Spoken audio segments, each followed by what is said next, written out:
Hello, this is Xochitl Carillas with Never Settle. Today's episode, I'm going to talk about something that is probably being talked about a lot, and that is social media, teenagers, the effects of it. And we know by now that there's a lot of good in social media. There's connection, there's exposure, there can be a lot of reasons for social media. So I'm not here to bash social media or anything like that. Really, my interest came more about the effects of how. Because I've been seeing a lot of this lack of motivation in teenagers, and I'm seeing a lot of anxiety, high levels of anxiety in our teenagers. So I kind of started tracking back a little bit. So this is what I'm going to talk about today. So again, social media is a great tool. It keeps them connected. That's the way they communicate. That's the way they do life. I mean, if we think that that we're doing it right now. I mean, my Facebook account is like maybe 10 years old, I'm gonna say, maybe a little bit older. I don't know. I never had MySpace. So I'm a little, I was a little late to the social media movement. But what I want to say is that we didn't grow up with social media, and they have. Our teenagers right now, they grew up with social media because that's when it started, and that's the way they connect. However, let's take a step back. And since the beginning of time, humans have the need to connect. We are relational beings. Whether we're individualistic culture or a collective culture, every human being has a need to connect and a need to belong. So belong to something bigger than what we are.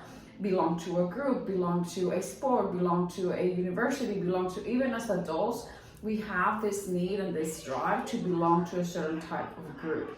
I'm not saying we're racist, I'm not saying that's not what I'm saying, but to connect to people that have the same likes that we do, and that you can enjoy the same thing. So that being said, it doesn't matter what how you socialize, how our teenagers socialize right now. That need of connection is still there. That need to relate to other people is still there. So I highly encourage that again.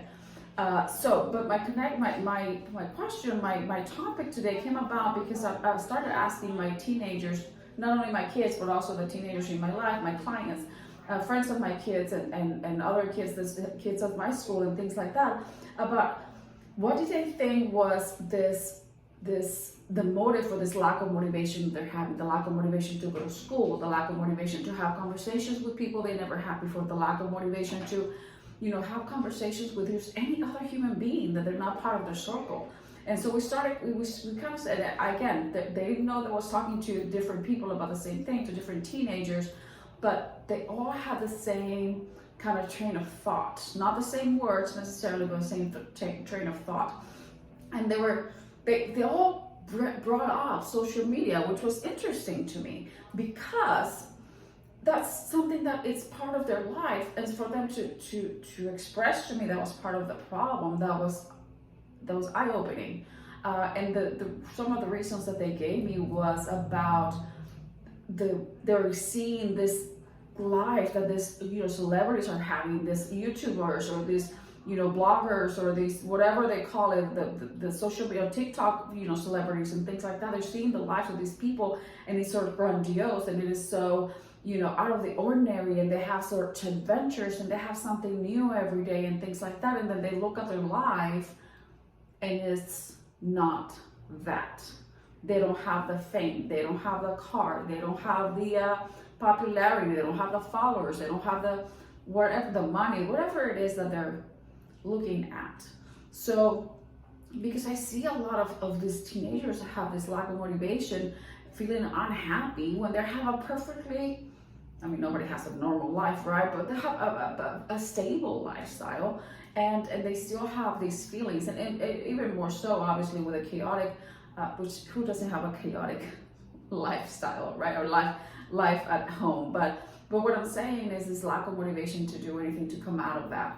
So another thing that I saw, and that I was trying to connect it was about their anxiety, because I'm seeing a high levels of anxiety in our teenagers this time, and a lot more teenagers with anxiety than I saw maybe like 5 years ago.